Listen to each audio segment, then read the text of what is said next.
Vamos a compartir una vez más en el estudio bíblico de Oseas, y siempre estamos anhelando que el Señor sea el que dirija nuestra vida, que dirija nuestro corazón, dirija con la palabra y nos abra, ¿no?, el entendimiento, como la Biblia misma nos dice, ¿no? El Espíritu Santo es el que abre el entendimiento de nosotros. Vamos a ver el libro de Oseas, el capítulo 1. Esta vez vamos a ver el versículo 2. El libro de Oseas, capítulo 1, versículo 2. Dice: el principio de la palabra de Jehová, por medio de Oseas, dijo Jehová a Oseas: ve, tómate una mujer fornicaria e hijos de fornicación, porque la tierra fornica apartándose de Jehová. Fue pues y tomó a Gomer, hija de Diblaim, la cual concibió y le dio a luz un hijo.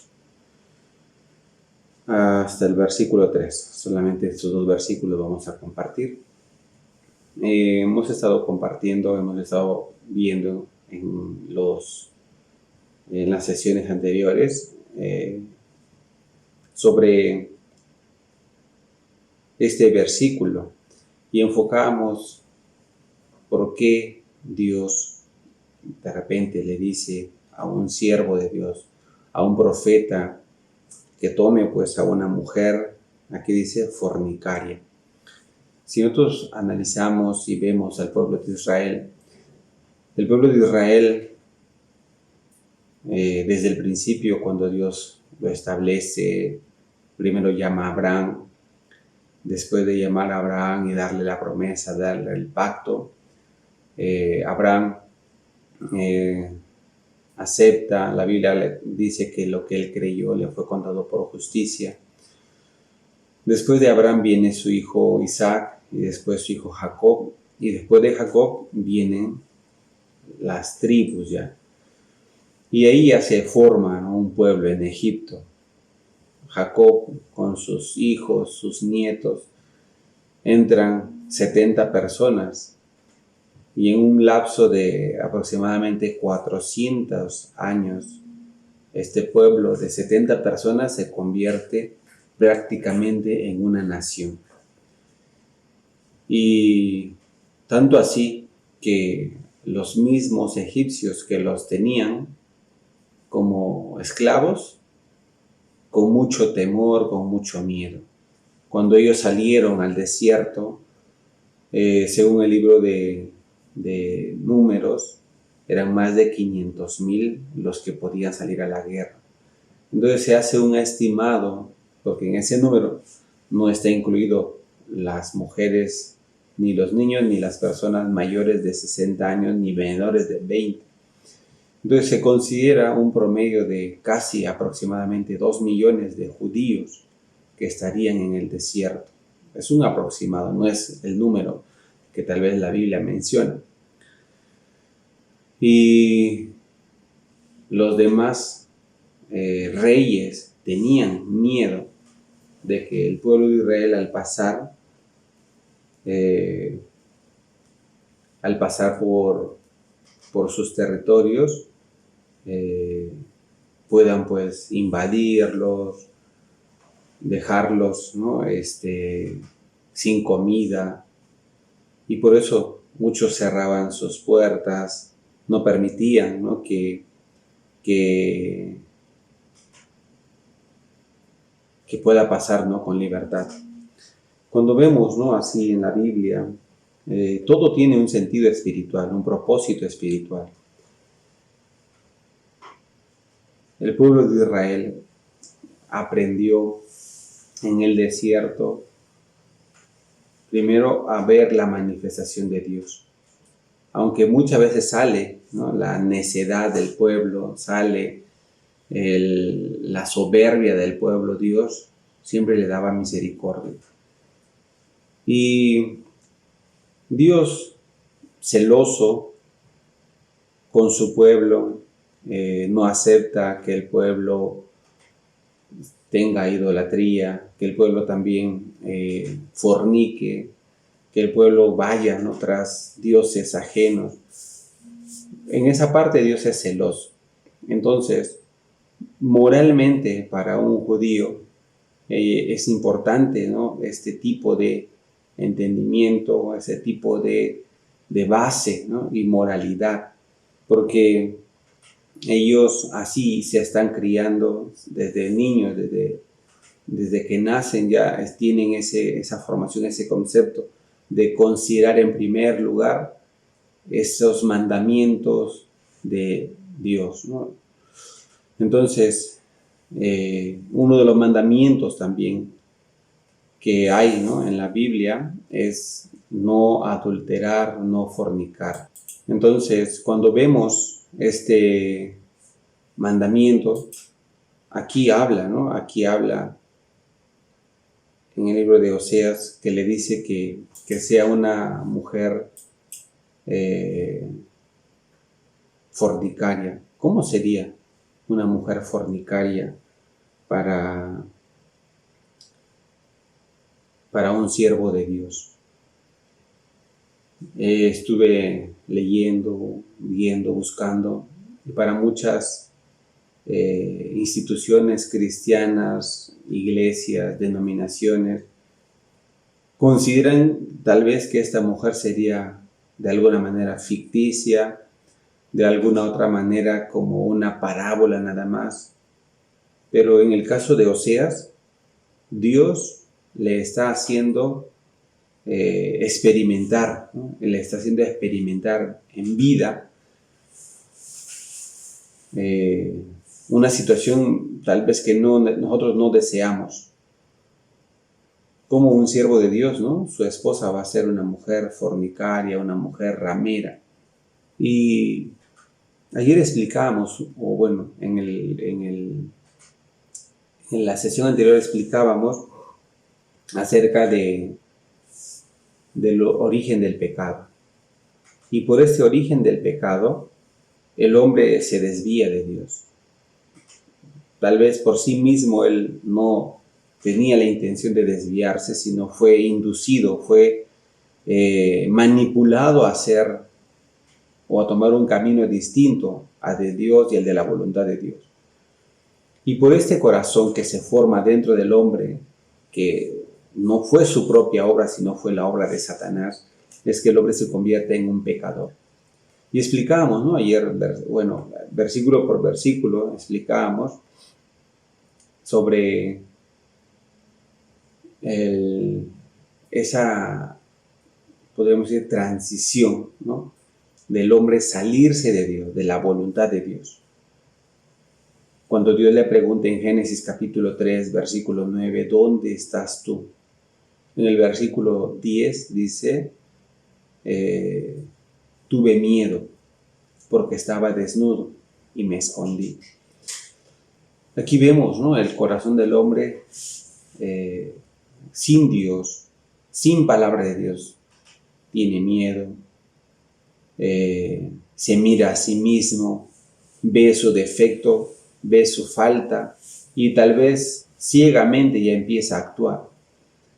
Pero Dios, ¿qué le dice? ¿Quién te enseñó que estabas desnudo? Cuando vemos el punto de vista de Dios y el punto de vista de nosotros, o en este caso de Adán, son completamente diferentes. Adán no es tal vez su propio punto de vista el que está hablando, sino lo que está siendo manipulado, él está hablando. Satanás le está enseñando su desnudez. Satanás le está enseñando su defecto como si eso fuera el punto de su caída, de su apartarse de Dios. Pero Dios le aclara, ¿has comido del árbol del que yo te mandé no comieras? Claro, la respuesta es, él comió. Entonces Dios le dice, entonces tú estás muerto. El problema espiritual de las personas hoy en día no es su desnudez. El problema espiritual de las personas hoy en día no es lo que comete, no es lo que aparenta, no. El problema espiritual es, está muerto delante de Dios. Y es lo que la gente no se da cuenta. No tiene la vista espiritual para aceptar esto, ¿no? Aceptar que está muerto delante de Dios. ¿Qué hicieron, no? Adán y Eva, dice, se escondieron de la presencia de Jehová Dios. ¿Dónde? Detrás de los árboles. Ellos, al esconderse detrás de los árboles, eso también tiene como un sentido espiritual, ¿no? Al esconderse, tal vez, a través de sus obras, de sus apariencias, tal vez de la religiosidad. Algunas personas van, ¿no?, a algunas iglesias y piensan que por ya estar yendo a la iglesia, ya estaría pasando supuestamente su juicio, su maldad, ya deberían ser aceptados y considerados como hijos de Dios. Pero no es así. La Biblia les dice, les muestra, tú estás muerto. Si vemos hasta ese versículo de Génesis capítulo 3, 11, todavía no se ha solucionado el problema de ellos, que es el pecado. Después de que, vamos a ver Génesis capítulo 3, después de versículo 11, vamos a ver, el 11 dice, y Dios le dijo, ¿quién te enseñó que estabas desnudo? ¿Has comido del árbol de que yo te mandé no comieses? Y el hombre respondió, la mujer que me diste por compañera me dio del árbol y yo comí. Aquí se empieza a excusar, ¿no? Yo no soy culpable. Fue la mujer. Versículo 12. El 13. Entonces Jehová Dios dijo a la mujer, ¿qué es lo que has hecho? Y dijo la mujer, la serpiente me engañó y yo comí. Así, ahora la mujer, en vez de aceptar, ¿no?, en vez de humillarse, ella también echa la culpa. Y Jehová Dios dijo a la serpiente, por cuanto esto hiciste, maldita serás entre todas las bestias y entre todos los animales del campo, sobre tu pecho andarás y polvo comerás todos los días de tu vida. ¿Qué está viendo ahorita? Un juicio. Dios está juzgando, está maldiciendo a la serpiente. Claro, es la que indujo al pecado. En el versículo 15 continúa, dice, y pondré enemistad entre ti y la mujer, entre tu simiente y la simiente suya. Esta te herirá en la cabeza y tú le herirás en el calcañar. Cuando nosotros empezamos a ver este versículo, aparte de ser un juicio, aparte de ser una determinación de parte de Dios, también es una palabra de esperanza para la humanidad, para toda la descendencia de Adán y Eva. Dice aquí, y pondré enemistad entre ti y la mujer. O sea, está hablándole a la serpiente. Entonces, versículo 15 dice, entre tu simiente y la simiente suya. La simiente es una semilla. Simiente también es descendencia. Entonces, cuando dice la Biblia, entre tu simiente, o sea, entre la simiente de Satanás, entre la simiente de la serpiente, que es Satanás, sería el pecado, o sea, el fruto del pecado. El fruto de Satanás es el pecado. La semilla de Satanás es el pecado. Entonces, entre tu simiente y la simiente suya, está hablando de la simiente de la mujer. Entre las dos simientes, dice, pondré enemistad. Entonces, cuando Dios dice enemistad entre la simiente de la mujer en la Biblia es un hombre nacido de mujer, o sea, sin semilla de hombre en toda la existencia humana, es el único indicado en la Biblia, es Jesucristo. Entonces aquí está hablando una enemistad entre Jesucristo y el pecado, entre Jesucristo y Satanás. Y luego dice, esta te herirá en la cabeza. ¿Quién va a herir en la cabeza a quién? Esta significa la simiente de la mujer, o sea, Jesucristo va a herir en la cabeza a la serpiente, no al pecado, sino a la serpiente, y tú le herirás en el calcañar. La serpiente, ¿dónde va a herir? En el calcañar ¿de quién? De la simiente de la mujer, o sea, en el calcañar de Jesús. Calcañar también se entiende como talón. Entonces, el talón es uno de los miembros de nuestro cuerpo, donde nuestra coyuntura, nuestro tendón principal, la fuerza de nuestro cuerpo llega hasta ese talón. Entonces, si una persona se rompe ese tendón, ¿no?, que baja desde la médula espinal y baja por la pierna así hasta abajo, no puede pararse. Entonces, ¿qué va a hacer? Un lisiado. Imagínense, ¿no?, ese talón. También otras personas pueden interpretar como el talón de Aquiles, ¿no? Tal vez en una representación mitológica, una persona fue herida en ese lugar y era invencible, y por ser herido en ese lugar ya se le acabó, ¿no?, ese poder o esa capacidad, ¿no? Bíblicamente estamos hablando, hermano, no estamos hablando tal vez de un cuento, no de una mitología, sino estamos hablando bíblicamente, alguien real que era Jesucristo. Entonces, esa mordida de la serpiente en el calcañar de Jesús sería la muerte de Jesús. Y la muerte de Jesús no es una maldición. La muerte de Jesús sería la salvación, la esperanza de toda la humanidad. Entonces, desde el principio Dios ya está dando una promesa.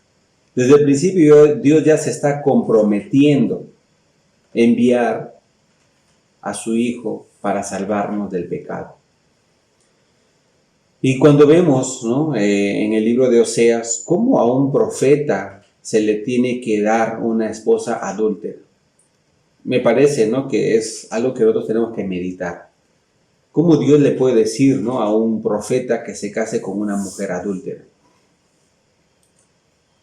Este profeta, al llamarse Oseas, y hemos explicado ya en las sesiones anteriores, el significado del nombre Oseas significa Jehová ha salvado, o la salvación de Jehová.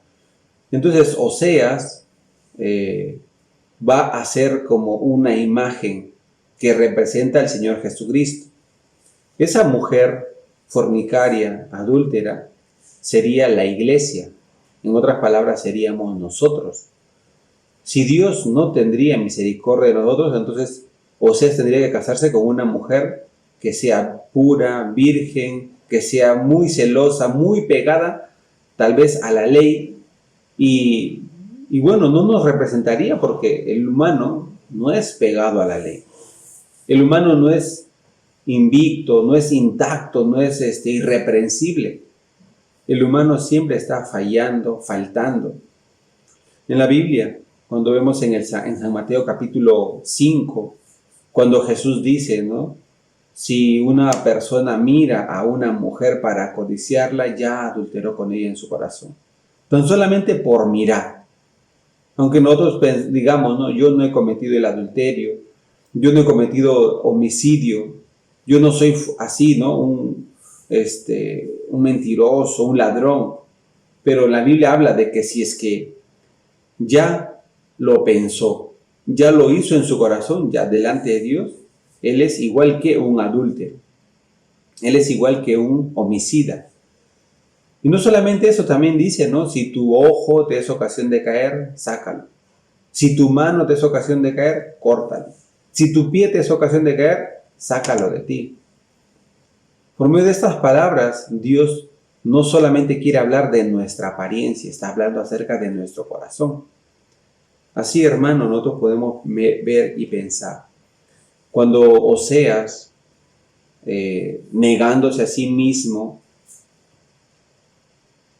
va a buscar una mujer fornicaria, Oseas no estaba haciendo según su deseo, según su voluntad. Yo creo que una persona al casarse siempre quiere, ¿no?, una mujer que tenga muy buen testimonio, muy buena conducta, muy buena responsabilidad, ¿no? Pero en el caso de Oseas, Dios le mandó así. Y al principio tal vez Oseas no podría entender, pero luego Dios dice, porque mi pueblo fornica. Entonces Oseas tiene que tener un corazón muy amplio, tiene que tener el corazón de Dios.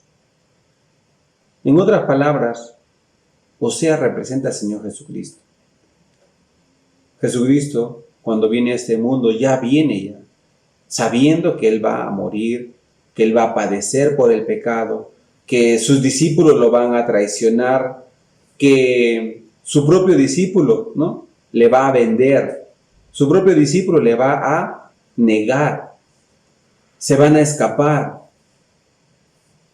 van a regresar a lo mismo que estaban haciendo antes de encontrarse con Jesús.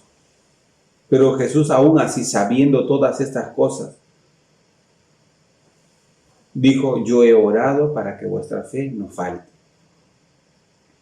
Cuando vemos este libro de Oseas, no juzguemos ni hablemos: no, ¿cómo puede ser posible que un siervo de Dios, que un pastor, que un profeta se case con una mujer adúltera? Tenemos que pensar nosotros delante de Dios: ese soy yo, esa mujer adúltera soy yo. Y vamos a que aún yo he fallado, aún yo me he portado muy mal, Dios ha tenido misericordia conmigo. Dios me ha permitido gracia. Dios me quiere cubrir mi falta, mi defecto, con su justicia. ¿Y qué espera Dios de nosotros? No espera las buenas obras. Dios espera que nosotros podamos humillar nuestro corazón, aceptar nuestro defecto, nuestro error, nuestro pecado. ¿Y cuál ha sido ese pecado? Haber vivido sin Dios. Ese es el pecado más grande, haber vivido sin Dios. Cuando nosotros reconocemos esto, cuando nosotros aceptamos esto, viene el siguiente paso: recibir la misericordia de Dios. Al recibir la misericordia de Dios, no solamente Dios nos da misericordia, nos da su justicia a través de su Hijo Jesucristo. Cuando nosotros aceptamos al Señor Jesucristo como el intercambio por nosotros, que Él toma nuestro lugar, que Él se presenta por nosotros ante Dios. Entonces, al creer eso, ya no nos ponemos nosotros, sino se pone Jesucristo. Entonces, por Jesucristo y por tener esa fe, esa confianza en Él, es que yo puedo ser aceptado delante de Dios. Hermanos, amigos, y todos ustedes, ¿no?, los que están siguiendo nuestro programa, que sea una bendición este estudio bíblico, este desarrollo, porque a través de Oseas vamos a encontrarnos con la verdadera imagen de Jesucristo. Vamos a encontrarnos con nuestra imagen de nosotros. ¿Quiénes somos nosotros? Humanos, infieles, somos negativos, somos contrarios a la voluntad de Dios. Y muchas veces todo lo que la ley nos dice a nosotros es lo que nosotros de verdad no podemos hacer. La ley tiene un propósito: descubrir el pecado que está en mi corazón, descubrir mi verdadera imagen, que no es de confiar. Pero de repente viene un mal entendimiento en nosotros y parece que nosotros tuviéramos la capacidad de hacer, la capacidad de cumplir. Pero no es así. Nosotros no tenemos nada de estas capacidades. Antes, al contrario, por no tener, Dios nos quiere dar misericordia. Por no tener, Dios nos quiere dar amor. Por no tener, Dios nos quiere dar abundancia de su gracia. Esta mujer que aparece aquí en Oseas capítulo 1 es una mujer digna de ser señalada, criticada, abandonada, insultada, incluso según la ley, apedreada. Pero cómo Dios le da la cobertura, ¿no? Ser la esposa de un varón de Dios, ser la esposa de un siervo de Dios, ser la esposa de una persona que es la imagen de Dios para el pueblo, la voz de Dios para el pueblo, la voluntad de Dios para el pueblo. Vemos aquí, dice el versículo 2, el principio de la palabra de Jehová por medio de Oseas, dijo Jehová a Oseas: ve, tómate una mujer fornicaria e hijos de fornicación, porque la tierra fornica, apartándose de Jehová. Fue pues y tomó a Gomer, hija de Diblaim, la cual concibió y le dio a luz un hijo. Esta mujer llega a ser muy, muy bendita. En la Biblia, en el libro de Romanos capítulo 4, dice, ¿no?, a partir del versículo 6, vamos a tomar esto y con esto vamos a terminar. Vamos a ver Romanos capítulo 4, versículo 6.